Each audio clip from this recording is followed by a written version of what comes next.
Hello friends. आज हम पढ़ेंगे HTML interview questions and answers कि आपको HTML का इंटरव्यू कैसे देना है और इंटरव्यू में कौन कौन से क्वेश्चंस पूछे जा सकते हैं। चलो देखते हैं। सबसे पहला क्वेश्चन, हेडिंग टैग्स इन HTML।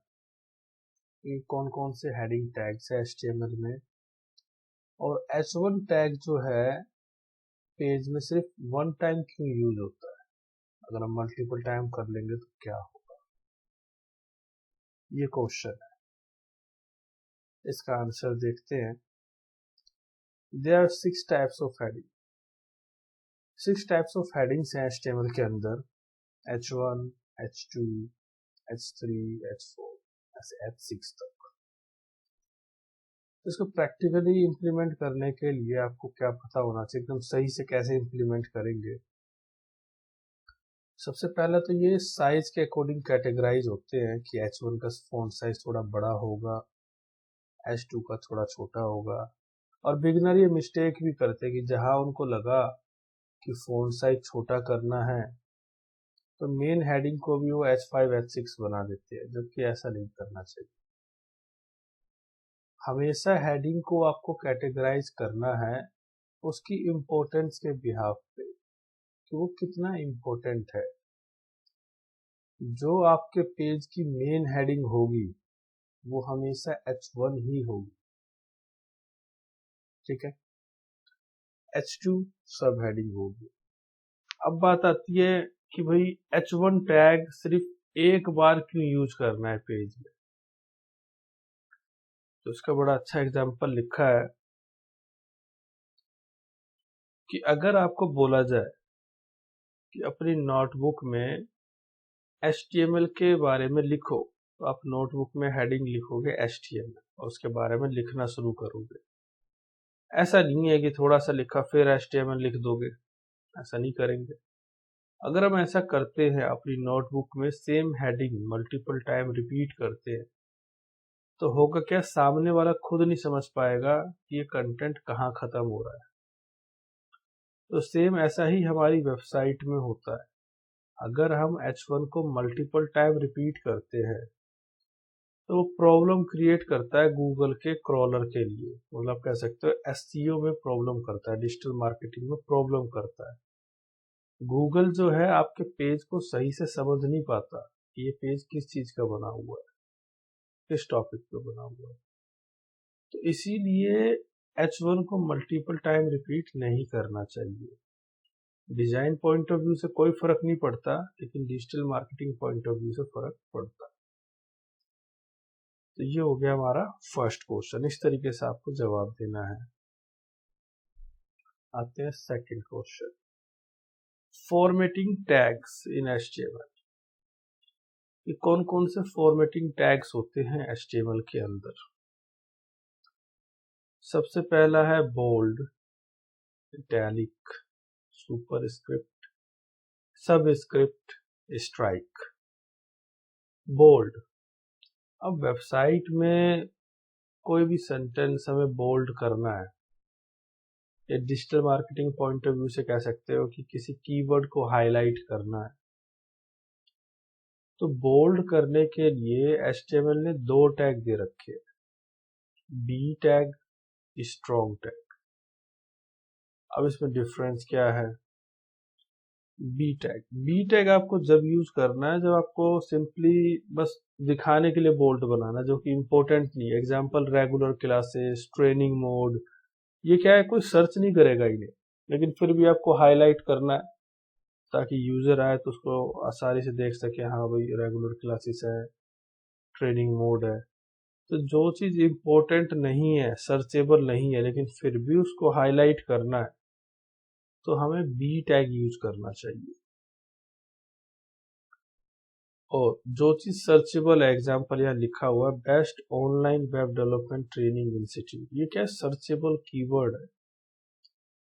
तो जो सर्चेबल कीवर्ड है उसमें हमें स्ट्रॉन्ग यूज करना चाहिए, क्योंकि जब गूगल का क्रॉलर हमारे पेज को रीड करता है और वो देखता है कि कुछ स्ट्रॉन्ग टैग के अंदर लिखा हुआ है, तो उसको वो इम्पोर्टेंट मानता है, उसको इम्पोर्टेंस देता है।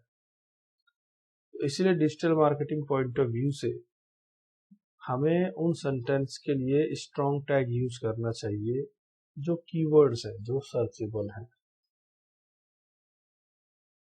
उसके बाद इटैलिक। इटैलिक के लिए आपके पास दो टैग है, I tag, EM tag. I tag same B tag के जैसा है कि जो वर्ड सर्चेबल नहीं है लेकिन फिर भी उसे इटैलिक करना है, हाईलाइट करना है, तो आई टैग यूज करते हैं। अगर जो वर्ड सर्चेबल है, इम्पोर्टेंट है, उसको हाईलाइट करना है तो ईएम टैग यूज करते हैं।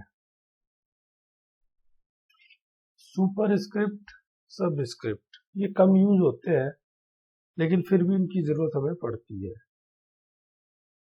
सुपर स्क्रिप्ट का मतलब है जैसे 2 की स्क्वायर हमें लिखना हो या फिर 10th में टीएच हमें ऊपर की तरफ लिखना हो, तो उसके लिए हम यूज करते हैं SUP tag, super script tag.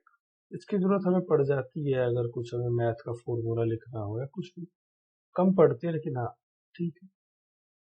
सब स्क्रिप्ट, सब स्क्रिप्ट का यूज करते हैं जैसे हमें CO2 वगैरह लिखना हो, 2 नीचे की तरफ लिखना हो, तो हम यूज करते हैं सब स्क्रिप्ट। स्ट्राइक, स्ट्राइक का यूज करते हैं जैसे ई कॉमर्स में होता है ना, एक प्राइस कटा हुआ होता है, एक सेल प्राइस होता है, एक रेगुलर प्राइस होता है। तो रेगुलर प्राइस में क्या होता है, कट लगा होता है, तो वो कट लगाने के लिए हम यूज करते हैं स्ट्राइक टैग। तो ये आपके फॉर्मेटिंग टैग्स हो गए। उसके बाद इसी फॉर्मेटिंग टैग से क्वेश्चन अराइज होता है, पूछा भी जाता है इंटरव्यू में काफी, कि भाई difference between B tag and strong tag. जैसे कि मैंने आपको ऑलरेडी बता दिया लेकिन एक बार और देख लेते हैं। दे आर 2 टैग, जैसे इसमें बता रहा है कि भाई 2 टैग है, बी टैग और स्ट्रॉन्ग टैग, जिसमें बिगिनर्स काफी ज्यादा कंफ्यूज रहते हैं क्योंकि डिजाइन पॉइंट ऑफ व्यू से सेम आउटपुट रहता है इनका, लेकिन digital marketing point of view से डिफरेंस आ जाता है इसमें। जैसे मैंने बताया बी टैग का यूज हम जब करते हैं जो वर्ड इंपॉर्टेंट नहीं है, सर्चेबल नहीं है, उसके लिए हम बी टैग यूज करते हैं।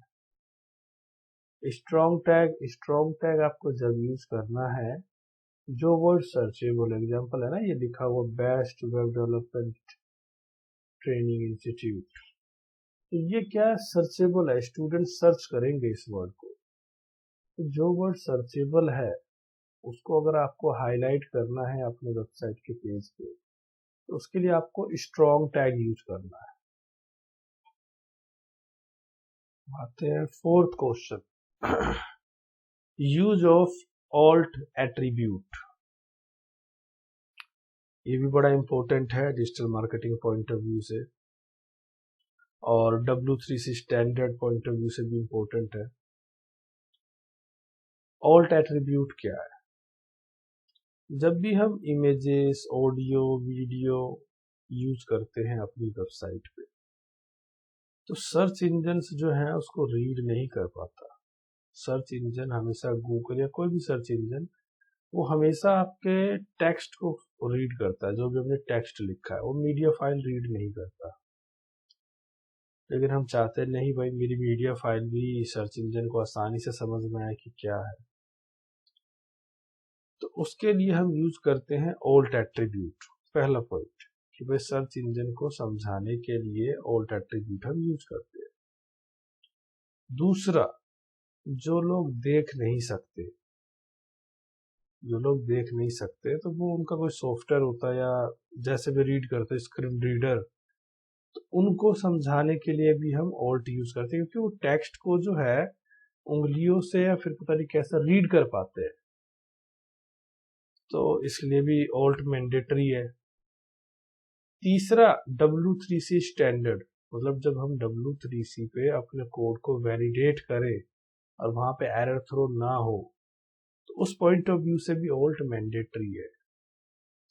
तो ये 3 पॉइंट्स हो गए। सबसे पहला digital marketing point of view से गूगल या सर्च इंजन को समझाने के लिए, दूसरा ब्लाइंड पीपल के लिए जो देख नहीं सकते, तीसरा हो गया अपना तीसरा क्या था, फर्स्ट हो गया डिजिटल मार्केटिंग पॉइंट ऑफ, हाँ तीसरा था W3C स्टैंडर्ड, कि W3C स्टैंडर्ड पे हमारा कोई एरर थ्रो ना करे, हमारी साइट वैलिडेट हो जाए, हमारा कोड प्रॉपर वैलिडेट हो जाए। तो ये हो गया आपका ओल्ड एट्रीब्यूट। कैसे लिखते हैं, मैंने इसमें एग्जांपल नहीं लिखा तो मैं आपको लिख के दिखा देता हूँ। ऐसा लिखा जाता है IMG SRC, यहाँ पे आपका सोर्स आ जाएगा और यहाँ ओल्ड ऐसे लिखा जाता है। ओल्ड में ना हमेशा जैसे कह सकते हो कीवर्ड रखते हैं, या फिर जो आप इमेज यूज करें उसका प्रॉपर नाम रखते हैं। जैसे मैंने लिख दिया स्कोडा ऑक्टाविया ब्लैक, ऐसे डिटेल्ड लिखना होता है कि भाई आप इमेज क्या यूज कर रहे हो। तो ये हो गया आपका इमेज ऑल्ट। अब नेक्स्ट क्वेश्चन देखते हैं। नेक्स्ट क्वेश्चन है कि HTML में लिंक्स क्या है, मतलब पेजेस को लिंक कैसे करते हैं, उसके टाइप्स क्या हैं, टारगेट ब्लैंक एट्रीब्यूट क्या है, मतलब लिंक से रिलेटेड जो था सब पूछ लिया कि क्वेश्चन। ठीक है, सबसे पहले लिंक्स का हम यूज करते हैं अपने वेबसाइट के पेजेस को एक दूसरे से कनेक्ट करने के लिए। जैसा होता है ना कि भाई अबाउट पे क्लिक किया तो अबाउट पे चले गए, कॉन्टैक्ट पे क्लिक किया तो कॉन्टैक्ट पे चले गए। तो ऐसे अपने पेजेस को एक दूसरे से कनेक्ट करने के लिए हम यूज करते हैं लिंक्स। लिंक्स कैसे यूज करते हैं, जैसे यहाँ देखो एग्जांपल लिखा है AHREF पेज का नाम आपके, और ये वो टेक्स्ट है जो हम यूजर को दिखाना चाहते हैं। HREF की फुल फॉर्म अगर पूछ ले, वैसे तो पूछा नहीं जाता, तो आप बता सकते हो हाइपर रेफरेंस, और सिंपल वे में हम कह सकते हैं कि यहाँ पे हम उस पेज का नाम रखते हैं जहाँ पे हम पेज को भेजना चाहते हैं, जहाँ पे हम यूजर को भेजना चाहते हैं। उसके बाद हम लिंक को कितने तरीके से यूज कर सकते हैं। सबसे पहला है टेक्स्ट लिंक। हम लिंक को एज ए टेक्स्ट यूज कर सकते हैं, जैसे कि अबाउट, कॉन्टैक्ट, ये सब क्या है, टेक्स्ट लिंक है। इमेज लिंक, आप देखते हो कि इमेज पे भी लिंक लगा होता है। अब आप इमेज पे भी लिंक लगा सकते हो, कुछ नहीं करना, जहां पे आप टेक्स्ट लिख रहे थे वहां पे आप इमेज लगा दो, तो इमेज दिखेगी यूजर को। ईमेल लिंक, जब भी आप ईमेल आईडी यूज करो अपने वेबसाइट पे तो आपको ईमेल लिंक यूज करना चाहिए। ईमेल लिंक के लिए आपको लिखना है मेल टू। इससे क्या होगा कि जो आपकी ईमेल आईडी है वो आउटलुक में ओपन हो जाएगी जब कोई क्लिक करेगा तो ये हो गया ईमेल लिंक। उसके बाद है फोन लिंक।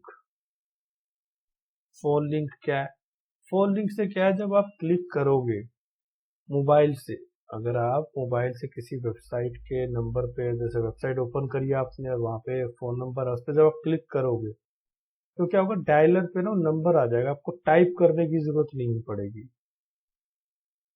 तो ये होगा फोन लिंक। ये ईमेल लिंक और फोन लिंक पहले नहीं था, ये HTML5 में आया, पहले सिर्फ टेक्स्ट और ईमेल लिंक। अब बात करते हैं टाइप्स ऑफ लिंक्स, कि भाई ठीक है हमने पढ़ दिया लिंक क्या है, उसको कैसे यूज करते हैं। अब बात करते हैं इसके टाइप्स की।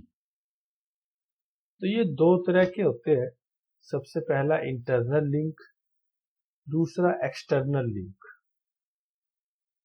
इंटरनल लिंक जैसे कि हमारे वेबसाइट के पेजेस एक दूसरे से कनेक्ट है, होम, अबाउट, कॉन्टैक्ट, इसको बोलते हैं internal link. External link external link का मतलब होता है जो वेबसाइट से बाहर का लिंक हो। एग्जाम्पल आपके फेसबुक पेज का लिंक, आपके पार्टनर की वेबसाइट का लिंक, या कोई भी लिंक जो कि आपकी वेबसाइट से बाहर हो, उसको हम बोलते हैं एक्सटर्नल लिंक। इसको मोस्टली जो है न्यू टैब में ओपन करवाया जाता है ताकि हम नए वाले लिंक और जो पुरानी वेबसाइट है उसको दोनों को इजीली एक्सेस कर सके। अब देखते हैं न्यू टैब में कैसे कराते हैं। तो न्यू टैब में अगर आपको पेज ओपन करना है तो उसके लिए हम यूज करते हैं target equal to underscore blank. कैसे करते हैं लिख के दिखा देता हूं आपको। आपको इस तरीके से लिखना है, HREF पर लिंक आ जाएगा जहां पे आप भेजना चाहते हैं। मैंने लिख दिया वहां पे गूगल पे भेजना चाहते हैं। यही आपको लिखना है टारगेट अंडरस्कोर ब्लैंक। तो इससे क्या होगा कि आपका पेज जो है न्यू टैब में ओपन हो जाएगा। एक्सटर्नल लिंक के लिए तो यूज किया ही जाता है, आप इंटरनल के लिए भी कर सकते हो अगर आपको लगता है कि इस पेज को न्यू टैब में ओपन करवाना चाहिए। तो ये हो गया हमारा लिंक्स। लिंक्स के बारे में प्रॉपर कि वो क्या होता है, उसको कैसे यूज कर सकते हैं, उसके टाइप्स और टारगेट एक्टिविटी। अब 6 क्वेश्चन, हालांकि ये क्वेश्चन आपसे ना पूछा जाए क्योंकि इसमें देखो कुछ क्वेश्चंस ऐसे होंगे जो आपसे ना पूछे जाए, लेकिन मेरे एक्सपीरियंस और मेरे पॉइंट ऑफ व्यू से मैंने ये क्वेश्चन अरेंज करे हैं। अब इसमें नंबर ऑफ क्वेश्चंस है तो इसमें काफी क्वेश्चंस आपके लिए हेल्पफुल होंगे, काफी क्वेश्चन हो सकते हैं ना पूछे जाए, लेकिन आप अपनी तरफ से पूरा पढ़ के जाओ। उसने नहीं पूछा सामने वाले ने, कोई बात नहीं, लेकिन आपके नॉलेज पॉइंट ऑफ व्यू से काम आएंगे क्योंकि बड़े प्रैक्टिकल क्वेश्चंस हैं जो बहुत ज्यादा यूज करे जाते हैं। ये क्वेश्चन आपका how to embed Google map on contact page, कि भाई कॉन्टैक्ट पेज पे गूगल मैप कैसे लगाएंगे। तो बहुत ही सिंपल है, कुछ स्टेप्स हैं कि आपको गूगल मैप की वेबसाइट पे जाना है, वहां पे जाके एड्रेस सर्च करना है जिस लोकेशन का आप मैप यूज करना चाहते हो। उसके बाद शेयर पे क्लिक करना है। उसके बाद ये कह रहा है एम्बेड पे क्लिक करना है। उसके बाद आपको आई फ्रेम का कोड कॉपी करना है और अपने HTML पेज में पेस्ट कर देना है जहां पे आप यूज करना चाहते हो। तो ये 6 स्टेप्स हैं जिनको फॉलो करके आप गूगल मैप आसानी से लगा सकते हैं। 7, how to embed YouTube video on web page. Same है, जैसे गूगल मैप हम लगाते हैं सेम वैसे ही YouTube लगाते हैं, YouTube की वीडियो लगाते हैं। देखो जैसे इसमें कह रहा है कि भाई YouTube पे जाओ, वीडियो सर्च कर लो जो सी वीडियो आपको लगानी है, शेयर पे क्लिक करो, फिर एम्बेड पे क्लिक करो, फिर आई फ्रेम को कॉपी कर लो और पेस्ट कर दो हमारे HTML पेज में जहां पे हम यूज करना चाहते हैं। तो ये इंटरव्यू में भले ही ना पूछा जाए, लेकिन अपने प्रैक्टिकल पॉइंट ऑफ व्यू से तो यूज होना है भाई। यूट्यूब की वीडियो लगाने तो पता तो होना चाहिए कैसे लगाएंगे। How to link CSS file, ये बड़ा इंपॉर्टेंट है, ये इंटरव्यू पूछा भी जाता है और बिगिनर्स को बड़ी दिक्कत भी होती है इसको यूज करने में। करते क्या, पाथ गलत कर देंगे कभी ये, या फिर REL में स्टाइल शीट लिखा है नाम गलत कर देंगे। तो CSS फाइल को कैसे लिंक किया जाता है, बहुत सिंपल है। एग्जाम्पल यहाँ दे रखा है, देखो लिंक REL स्टाइल शीट। ये स्टाइल शीट जो है रिजर्व्ड कीवर्ड है, प्री डिफाइंड वर्ड है। ऐसा नहीं है कि अपनी तरफ से कुछ भी लिख दो या इसमें स्पेस दे दो, ऐसा नहीं करना। HREF के अंदर हमें वो पाथ देना होता है कि हमारी फाइल है कहाँ पर। तो यहाँ पे पाथ दे रखा है कि भाई CSS फोल्डर में है, style.css के नाम से है। अब है 9th क्वेश्चन, स्पैन टैग। ये भी बड़ा पूछा जाता है और यूज भी होता है, ये भी इंटरव्यू में पूछा ही जाता है। Span tag in HTML। Span tag का जो है हम यूज करते हैं किसी पर्टिकुलर एलिमेंट को चेंज करने के लिए, उसको कलर करना है। जैसे एग्जांपल यहाँ दे रखा है, देखो लिखा है यहाँ पे वेब डेवलपमेंट। अब मैं सिर्फ डेवलपमेंट को रेड करना चाहता हूँ, एक तरह से इनलाइन एडिटिंग।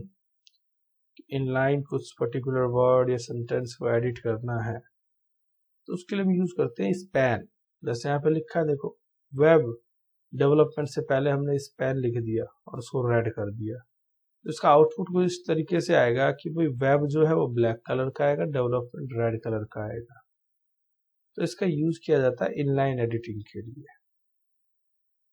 यहाँ मैंने इनलाइन CSS यूज करी है, आप क्लास लगा के इंटरनल और एक्सटर्नल भी यूज कर सकते हो। तो ये हो गया आपका span tag. New form inputs and validation in HTML। भाई पता होना चाहिए कि HTML में कौन कौन से नए इनपुट्स आए, कौन कौन सी वैलिडेशन आपको बनी बनाई मिल जाती है। तो इसमें कुछ नए इनपुट्स लिखे हुए हैं देखो, colour input, date input, time input, URL number. ये कुछ सिलेक्टेड लिखे होते, इसके अलावा भी और है, लेकिन आप इतना भी बता दोगे तो काम चल जाएगा। तो ये कुछ 5 इनपुट है जो कि न्यू है, और इसमें से डेट जो है काफी यूज होता है, नंबर भी काफी यूज होता है, टाइम, URL और कलर ये रेयर यूज होते हैं, कम यूज होते हैं। वैलिडेशन इन HTML। वैलिडेशन जैसे होता है ना भाई, ये फील्ड रिक्वायर्ड है, इसको फिलअप करना मैंडेटरी है, या फिर आप मिनिमम इतने कैरेक्टर डाल सकते हो, मैक्सिमम इतने कैरेक्टर डाल सकते हो। तो इस तरीके की वैलिडेशन क्या है, पहले हमें लगाने के लिए जावास्क्रिप्ट लिखना पड़ता था, लेकिन अब ऐसा नहीं है। HTML5 जब आया तो उसने हमें ये वैलिडेशन प्रोवाइड करवा दी।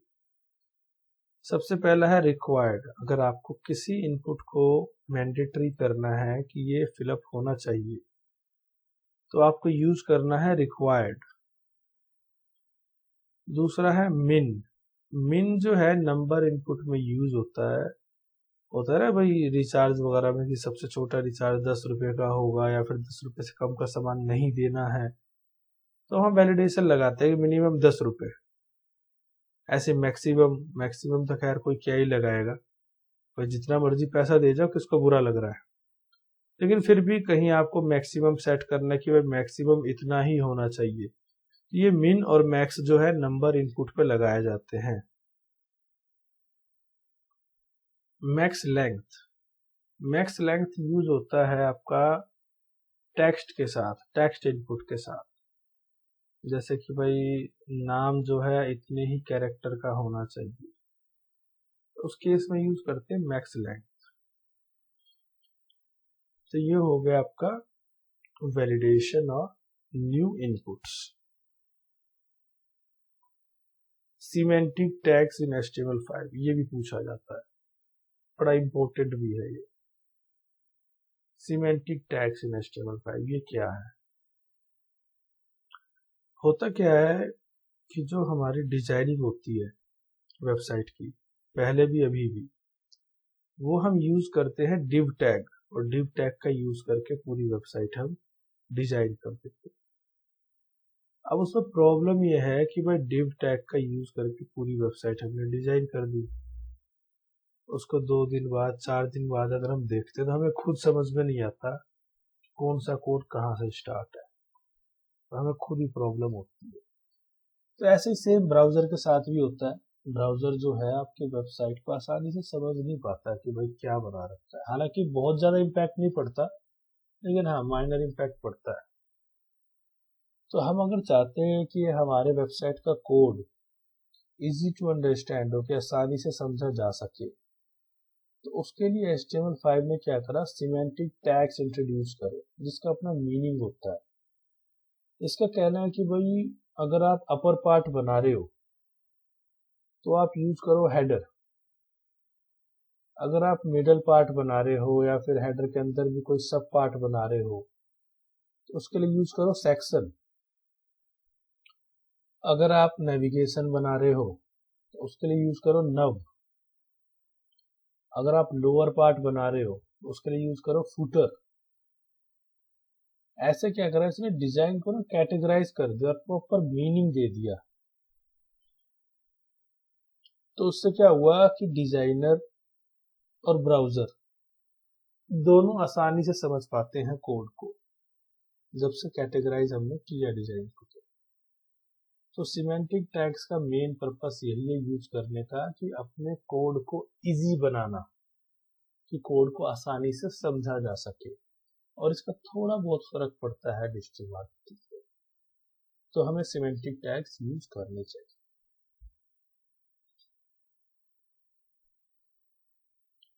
HTML5 फीचर्स, ये भी पूछा जाता है, बड़ा ही हॉट क्वेश्चन पूछा ही जाता है। भाई सही बात है, पता भी होना चाहिए। अब आप कहते हो कि हाँ जी मुझे HTML आता है, वो बोलेंगे अच्छा HTML आता है, यानी कि HTML5 आता है लेटेस्ट वाला, तो वो एक्सपेक्ट करते हैं कि आपको पता तो होना चाहिए कि HTML5 आता है तो उसमें कौन कौन से ऐसे फीचर्स है। जैसे इसमें पहला फीचर है ड्रैग एंड ड्रॉप। तो देखो ड्रैग एंड ड्रॉप का एक एग्जांपल दिखा देता हूँ मैं आपको, उसी में दो एग्जांपल दिख जाएगा, दिखाता हूँ।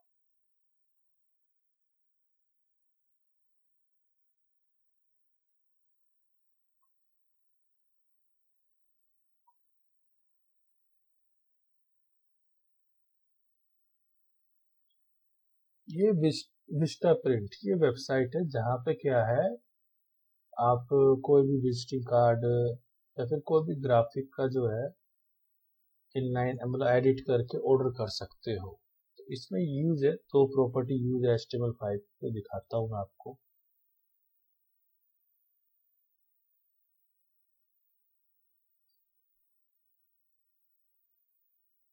जैसे यहाँ दिखाता हूँ, ये ओपन हो रहा है अभी। हाँ, यहाँ देखो सबसे पहले ड्रैग एंड ड्रॉप, मैं चीजों को ड्रैग कर सकता हूँ। ये फीचर हो गया आपका ड्रैग एंड ड्रॉप का, ये HTML5 में आया, पहले नहीं था। दूसरा फीचर है इसमें आपका लोकल स्टोरेज, ये बड़ा ही इंपॉर्टेंट फीचर है वेबसाइट की।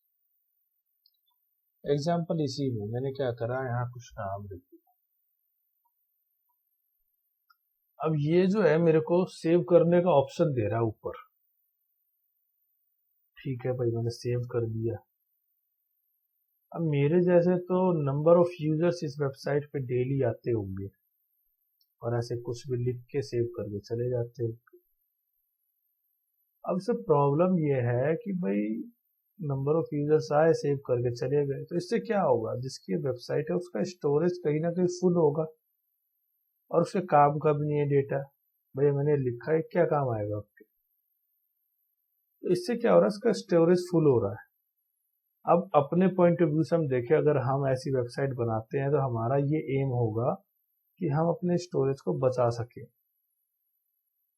तो इसमें बड़ा हेल्पफुल होता है लोकल स्टोरेज। नाम से पता लग रहा है लोकल, कि आपको कोई टेम्पररी डेटा स्टोर करना है कहीं पर जो कि यूजलेस है, मतलब ज्यादा यूज में नहीं है हमारे, तो उस तरीके का डेटा अगर आपको स्टोर करना है, एग्जाम्पल यही डेटा अगर मुझे स्टोर करना है, तो ये डेटा मैं क्या करूंगा, जो यूजर इस वेबसाइट को ओपन कर रहा है उस यूजर के ब्राउजर में स्टोर करवा दूंगा एज ए कैसे। तो लोकल स्टोरेज को आप सिंपल वे में कह सकते हो, ये डेटा को स्टोर करता है यूजर के ब्राउजर में, जैसे कि कैसे स्टोर होता है, और जब डेटा निकालना हो तो यूजर के ब्राउजर से निकाल लेता है। तो अब इसी पे देख लो, अब इस पर नंबर जितने मर्जी यूजर आ जाए, हर यूजर के ब्राउजर में डेटा सेव होगा, इसके पास सेव होगा ही नहीं। तो इससे क्या होगा, यूजर एक्सपीरियंस भी बढ़िया रहेगा और इसका स्टोरेज भी बच जाएगा। तो ये काफी इंपॉर्टेंट टॉपिक है, तो मैंडेटरी है, पूछा ही जाता है क्योंकि यूज होता है काफी अच्छे अच्छे प्रोजेक्ट्स में। तो ये हो गया आपका लोकल स्टोरेज। जियो लोकेशन, ये भी काफी यूज होता है। ये देखो यहाँ फीचर है करंट लोकेशन।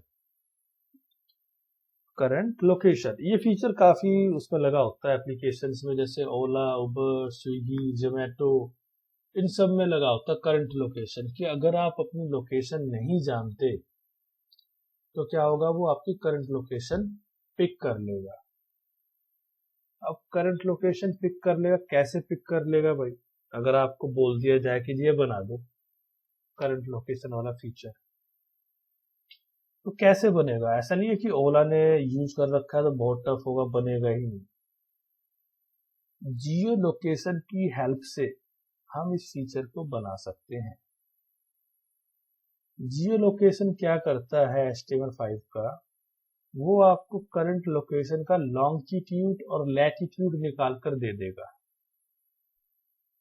ठीक है, जियो लोकेशन का काम है लॉन्गिट्यूड और लैटिट्यूड निकाल कर दे देना। आप सिंपल वे में कह सकते हैं न्यूमेरिक वैल्यू दे देगा आपको करंट लोकेशन की। उसके बाद हम क्या करते हैं, उस लोकेशन को गूगल मैप पे भेजते हैं। गूगल मैप से क्या होता है, API परचेज करनी होती है, तो गूगल मैप की API यूज करते हैं और वहां पे हम इस लॉन्गिट्यूड और लैटिट्यूड को सेंड करते हैं। तो गूगल मैप क्या करता है, देखता है कि बस लॉन्गिट्यूड और लैटिट्यूड में कौन सा एड्रेस रजिस्टर्ड है, तो उस एड्रेस को लाकर आपको दे देता है। तो जियो लोकेशन प्लस गूगल मैप की API, इन दोनों का यूज करके करंट लोकेशन फीचर बनाया जा सकता है 3 से 4 घंटे में, और उससे कम टाइम में भी। तो ऐसा नहीं है कि भाई ओला यूज कर रहा है तो बहुत बड़ा फीचर होगा, काफी दिन लग जाएंगे, नहीं। तो ये है जियो लोकेशन, बड़ा इंपॉर्टेंट है, बहुत ज्यादा इंपॉर्टेंट है, काफी यूज किया जाता है।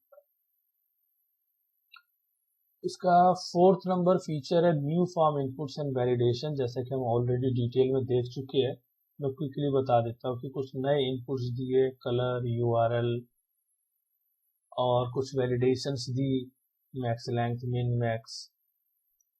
उसके बाद आपका कैनवस एंड SVG, ये भी बड़ा इंपॉर्टेंट है। कैनवस, अब भाई कोई कहता है आपसे कि कोई कस्टम शेप ड्रॉ करनी है, जैसे कि ऐसे कर्व बनाना है। भाई सर्कल रेक्टेंगल बनाना इजी है, CSS का यूज करके सर्कल रेक्टेंगल आसानी से बना सकते हो। लेकिन अगर आपको कोई कहता है ऐसे कर्व बनाना है, तो आपको अगर ऐसे कर्व बनाना है तो उसके लिए कैनवस बड़ा यूजफुल है, क्योंकि कैनवस नाम से पता लग रहा है कि आप कुछ ड्रॉ कर सकते हो, लेकिन इतना भी इजी नहीं है, जावास्क्रिप्ट के थ्रू करना पड़ता है। तो कैनवस का मेन यूज होता है कोई भी शेप, कुछ भी ड्रॉ करने के लिए। उसके बाद है SVG। SVG की फुल फॉर्म होती है स्केलेबल वेक्टर ग्राफिक। इसका मेन यूज किया जाता है आपका कि जो आप इमेज यूज करते हो वेबसाइट पे, उस इमेज में अगर आप SVG फॉर्मेट की इमेज यूज करते हो तो वो पिक्सेलेट नहीं होगी। अब SVG फॉर्मेट में इमेज जो है आपको ग्राफिक डिजाइनर बना के देगा इलिस्ट्रेटर सॉफ्टवेयर का यूज करके। तो SVG इमेजेस हम इसलिए यूज करते हैं वेबसाइट में, तो गूगल रिकमेंड करता है। दूसरा, आपकी वेबसाइट की इमेज की क्वालिटी बहुत अच्छी रहेगी, बहुत अट्रैक्टिव दिखेगी। तो ये हो गया SVG। सिमेंटिक टैग्स हम ऑलरेडी देख चुके हैं। सिमेंटिक टैग्स का मतलब वही था, हमारे कोड को इजी करना ताकि ब्राउजर और हम खुद भी उसे आसानी से समझ पाए, जैसे कि हेडर, फुटर, सेक्शन।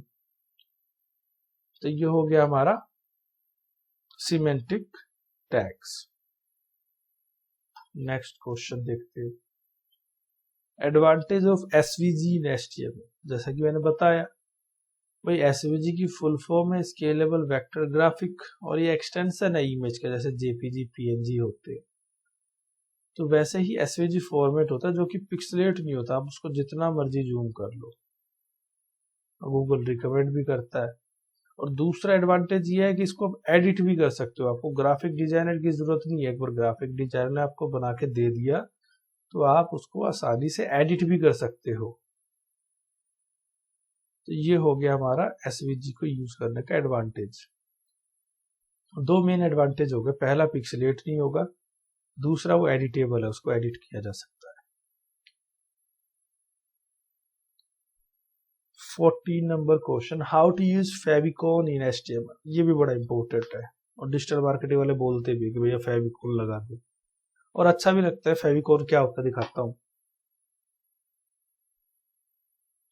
ये देख रहे हो ना, ये टाइटल के साथ में जो इमेज है, इस इमेज को बोलते हैं फेविकोन। ये फेविकोन कैसे लगाते हैं, देखो ऐसे लिखा जाता है link href images slash favicon dot P, मतलब आपका पाथ जहाँ पे आपने फेविकोन रखा है। और फेविकोन यूज करने के लिए आपको ध्यान रखना है कि उसका साइज जो है 50 पिक्सल से नीचे नीचे रहे। मोस्टली जो यूज करते हैं दे 16 पिक्सल, 20 पिक्सल, 30 पिक्सल, इस तरीके से यूज करते हैं, 50 पिक्सल तक भी नहीं जाते। तो आपको ध्यान रखना है कि भी 50 पिक्सल से नीचे नीचे यूज करना है फेविकोन। तो ये हो गया फेविकोन कैसे लगाते हैं। 15 नंबर क्वेश्चन है आपका ऑडियो एंड वीडियो टैग। ये HTML5 में इंट्रोड्यूस हुआ था कि हम ऑडियो कैसे लगा सकते हैं वेबसाइट में और वीडियो कैसे लगा सकते हैं, मतलब यूट्यूब की वीडियो नहीं, अपनी कस्टम वीडियो खुद की। तो बहुत सिंपल है, ऑडियो लगाने के लिए HTML5 ने ऑडियो टैग इंट्रोड्यूस किया। इस ऑडियो टैग का यूज करके हम ऑडियो लगा सकते हैं। ऐसे ही वीडियो लगाने के लिए वीडियो टैग का यूज कर सकते हैं। और इसके अंदर काफी कंट्रोल्स भी आते हैं, उन कंट्रोल्स का यूज करके आप प्ले, पॉज और थोड़ा बहुत जावास्क्रिप्ट यूज करके काफी अच्छा बना सकते हो उसे। तो ये हो गया ऑडियो वीडियो टैग। 16th नंबर है how to use copyright symbol in HTML। ये बड़ा खतरनाक क्वेश्चन पूछ लिया। होता भी है, तो आपसे कोई कह दे कॉपीराइट का सिंबल बना दो, तो पहला ही ऑप्शन आएगा कि भाई फोंट ऑसम ढूंढोगे, आपकी फोंट ऑसम में मिल जाए। क्योंकि लिखेंगे कैसे, या फिर किसी साइट का कॉपी करके पेस्ट कर दो। लेकिन देखते हैं कैसे लिखेंगे। कॉपीराइट सिंबल हो गया, या फिर रुपी का सिंबल हो गया, या फिर काफी सिंबल्स ऐसे हैं जिनको हम बोलते हैं HTML एंटिटीज। HTML एंटिटीज एक टॉपिक है जिसमें आपको काफी सारे सिंबल का कोड मिल जाएगा, लिखते कैसे। उन्हीं में से एक है आपका कॉपीराइट। कॉपीराइट में आपको लिखना है M% कॉपी। ऐसा लिखने से क्या होगा, कॉपीराइट का सिंबल बन के आ जाएगा। तो ऐसे आप कॉपीराइट का सिंबल लगा सकते हो। उसके बाद what is an image map, ये भी बहुत इंपॉर्टेंट क्वेश्चन है, बड़ा रेलिवेंट भी है, अच्छा क्वेश्चन है ये। इमेज मैप क्या होता है कि आपके पास एक इमेज है, एग्जांपल दिखाता हूँ W3 स्कूल से। इस तरीके की एक इमेज है। अब इस इमेज में देखो 3 इमेज है लैपटॉप, मोबाइल और ये कॉफी। अब कोई आपसे कहता है कि भाई लैपटॉप पे अलग लिंक लगा दो, मोबाइल पे अलग, कॉफी पे अलग। तो ये कैसे, ये एक ही इमेज है, 3 लिंक कैसे लगा दूं इसको। तो ये पॉसिबल है, इमेज मैप का यूज करके आप ऐसा कर सकते हो। इमेज मैप से क्या कर सकते हो, आप एक सॉलिड इमेज में जोन जोन से ऑब्जेक्ट हैं, पहले उस ऑब्जेक्ट की लोकेशन निकाल सकते हो, उसके कोऑर्डिनेट्स निकाल सकते हो कि वो इमेजेस कितने कोऑर्डिनेट्स पे है, और फिर उसके बाद आप लिंक लगा सकते हो। इसी चीज को बोलते हैं इमेज मैप। देखो इमेज मैप में 3 शेप होती है, सर्कल, पॉलीगन, स्पेलिंग मिस्टेक आप इसे इग्नोर कर देना, रेक्टेंगल। तो यहाँ पे क्या है, रेक्टेंगल और सर्कल यूज हो रहा है। अब इसमें देखो कोऑर्डिनेट्स दे रखे हैं, तो इसमें आप निकालते हो कोऑर्डिनेट्स। कैसे कोऑर्डिनेट्स निकालते हैं वो आप यहाँ से डिटेल में पढ़ सकते हो, इतना डिटेल में हम नहीं जाएंगे। यहाँ से आप देख सकते हो जैसे इसने दिखा रखा है। देखो तो पहला ये कॉर्नर निकाला इसने, उसके बाद इसने ये वाला कॉर्नर निकाला, मतलब डायगनली निकाल रहा है कॉर्नर। इस वाले कॉर्नर से क्या होगा, इसे पता लग गया स्टार्टिंग कहाँ है, और इस वाले कॉर्नर से पता लग गया कि एंडिंग कहाँ है। तो इस तरीके से इसने कॉर्नर निकाल लिए। तो ये जो कॉर्नर निकला ये आपका 34 44 मतलब टॉप से कितना है और लेफ्ट से कितना है। इस वाले कॉर्नर से भी आपको मिल गया कि लेफ्ट से कितना है और बॉटम से कितना है, तो ये 4 वैल्यू हो गई। तो ये हो गया आपका रेक्टेंगल। तो इससे को ये पूरा इमेज जो है कवर हो गया, हल्का फुल्का रह रहा है आधा 1 पिक्सल, तो इसको इग्नोर कर देते हैं। ऐसे फिर सर्कल निकालना है, तो सर्कल निकालना है तो इसके लिए आपको रेडियस निकालना पड़ेगा। पॉलीगन, तो इस तरीके से ना आपको कोऑर्डिनेट्स निकालने पड़ेंगे, रेडियस निकालना पड़ेगा, तब जाके वो इमेज सेलेक्ट हो जाएगी और फिर आप उस इमेज पे लगा सकते हो लिंक। जैसे देखो यहाँ लगा हुआ है, यहाँ लिखा सबसे पहले मैप, जिसके अंदर वो पूरा कोड है, और फिर मैप के बाद हमने लिखा एरिया, जिसमें हमने href में लिंक लगा दिया। तो ये हो गया इमेज मैप, बहुत इंपॉर्टेंट है, पूछा जाता है। 18th नंबर लास्ट क्वेश्चन है, मे बी शायद ये, हाँ लास्ट क्वेश्चन है, use of table tag in HTML। इसमें डिटेल नहीं है, बाकी पूछ सकता है, वो आपसे बोलेगा कि टेबल टैग क्या है, इसके अंदर रो स्पैन कॉल स्पैन क्या होता है। तो टेबल टैग देख लेते हैं। टेबल टैग का यूज हम करते हैं डेटा को टेबुलर फॉर्म में रिप्रेजेंट करने के लिए। ये काफी ज्यादा यूज होता है एप्लीकेशंस में, वेब एप्लीकेशंस में। जब भी डेटा को दिखाया जाता है तो टेबल में दिखाया जाता है, इसलिए टेबल आनी चाहिए। दूसरा यूज है इसका, it is use to design a newsletter और ईमेल टेम्पलेट। कि जब भी हमें newsletter, email template, email marketing के लिए डिजाइन करना होता है, तो उसके लिए भी टेबल टैग ही यूज करा जाता है। उसको डिव में नहीं बनाते, क्योंकि जो हम डिव वगैरह में अगर बना के मेल भेजते हैं तो वो डिजाइन जो है खराब हो जाता है मेल पे जाने पर। इसीलिए पुराने जमाने का टेबल टैग ही यूज किया जाता है अभी भी ईमेल मार्केटिंग के लिए। उसके बाद it is use to design a printable design like invoice design, prescription. अच्छा, जैसे मैंने बताया कि वेब एप्लीकेशन में ज्यादा यूज होता है। अब वहां पे आपको कोई ऐसा डिजाइन बनाना है जो कि प्रिंट होना है, जैसे कि इनवॉइस का डिजाइन, प्रिस्क्रिप्शन का डिजाइन, ऐसा डिजाइन जो प्रिंट होना है, तो वहां पे भी टेबल टैग यूज करते हैं। तो टेबल के 3 मेन यूज है जहां पे टेबल यूज करी जाती है। ये कुछ 18 क्वेश्चंस थे, ये कुछ 18 क्वेश्चन थे जो कि आपके लिए बड़े हेल्पफुल होंगे इंटरव्यू में। तो अगर आप ये 18 क्वेश्चंस भी तैयार कर लेते हो तो इंटरव्यू में नहीं तो 18 में से 8 तो पूछ ही लेगा वो, कुछ तो क्लियर हो। तो ये इंटरव्यू क्वेश्चंस आपके लिए बहुत हेल्पफुल होंगे, और खासकर बिगिनर्स के लिए तो बहुत ज़्यादा हेल्पफुल होंगे। तो अगर ये वीडियो आपको अच्छी लगी हो, आपके लिए हेल्पफुल हुई हो, आपके इंटरव्यू में काम आई हो, तो आप इस वीडियो को लाइक करें, चैनल को सब्सक्राइब करें। Thank you.